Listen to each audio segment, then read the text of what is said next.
কখনো কখনো এক পলকের দেখাই জীবনের পুরো মোড় ঘুরিয়ে দেয়। কিউটোর বরফে ঢাকা এক সকালে এমনই এক অলৌকিক ঘটনা ঘটেছিল শহরের সবথেকে শক্তিশালী পুরুষ লু সানিয়ের জীবনে। লু সানিয়ে, যাকে সবাই লু 3 বা লু সান ইয়ে নামে চেনে, সে ছিল এক জীবন্ত হীনশৈল। তার হৃদয়ে ছিল না কোনো আবেগ, ছিল না কোনো নারীর জন্য জায়গা। কিন্তু আজ জানালার বাইরে তাকাতেই তার সেই কঠিন হৃদয়ে যেন বসন্তের হাওয়া বয়ে গেল।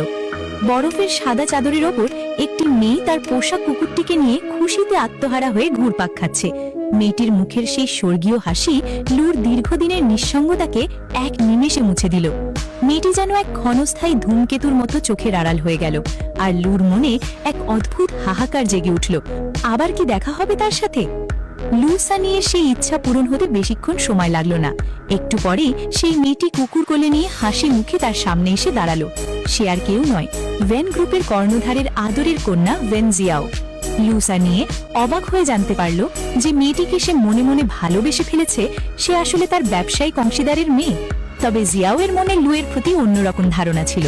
সে জানত লু মেয়েদের সহ্য করতে পারেন না, তাই সে ঠিক করলো নিরাপদ দূরত্ব বজায় রাখবে। জিয়াও তাকে সম্মান দিয়ে ডাকল লু আঙ্কেল।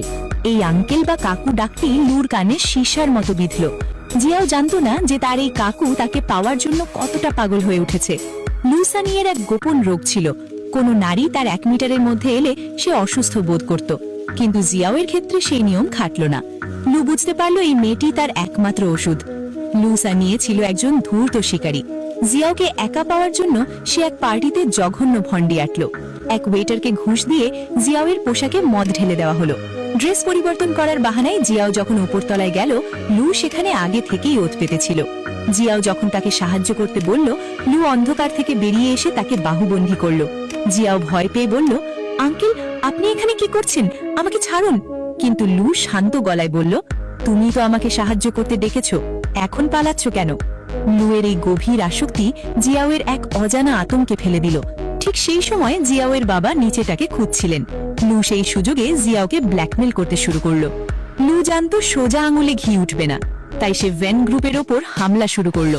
ব্যাংক কর্মকর্তাদের বলে লোন আটকে দিল, বড় বড় পার্টনারদের ভয় দেখিয়ে চুক্তি বাতিল করিয়ে দিল। ভেন পরিবার যখন দেউলিয়া হওয়ার পথে, তখন জিয়াও মরিয়া হয়ে নিজের শখের ব্যাগ আর কোটি টাকার ভিলা মাত্র 5 কোটি টাকায় বিক্রি করার চেষ্টা করছিল। কিন্তু কোনো কিছুই যেন কাজে লাগছিল না। জিয়াওয়ের বন্ধুরা তাকে বিদ্রুপ করতে শুরু করলো। চারিদিক শুধু অন্ধকার। ঠিক এই সময় লু সানিয়ে আবার জিয়াওয়ের সামনে এসে দাঁড়ালো। সে এক লোভনীয় কিন্তু কঠিন প্রস্তাব দিল। ভেন গ্রুপের সব সমস্যা মিটে যাবে যদি তুমি আমার হতে রাজি হও। জিয়াও ঘৃণা ভরে সেই প্রস্তাব ফিরিয়ে দিল। সে চায় নিজের ক্ষমতায় পরিবারকে বাঁচাতে। কিন্তু দুর্ভাগ্য যেন জিয়াওকে ছাড়ছিল না। অফিসের কর্মচারীরা বিশ্বাসঘাতকতা করে বিপক্ষ দলে যোগ দিল। এই শোক সইতে না পেরে জিয়াওয়ের বাবা হাসপাতালের বিছানায় মৃত্যুর সাথে লড়তে শুরু করলেন। আইসিইউ এর বাইরে দাঁড়িয়ে জিয়াও যখন চোখের জল ফেলছিল, তখন সে বুঝতে পারল দুনিয়া বড় নিষ্ঠুর। ফিনান্সের বদলে ডিরেকশন নিয়ে পড়ে সে আজ ক্ষমতাহীন। একদিকে বাবার জীবন, আরেকদিকে নিজের স্বাধীনতা। লু সানিয়ের সেই ঠান্ডা হাসি যেন চারিদিকে প্রতিধ্বনিত হচ্ছিল। যে মানুষটা একসময় জিয়াওকে দেখে বরফের মতো গলে গিয়েছিল, আজ সেই মানুষটাই তাকে নিজের হাতের মুঠোয় পেতে পুরো ভেন সাম্রাজ্য ধ্বংস করে দিল।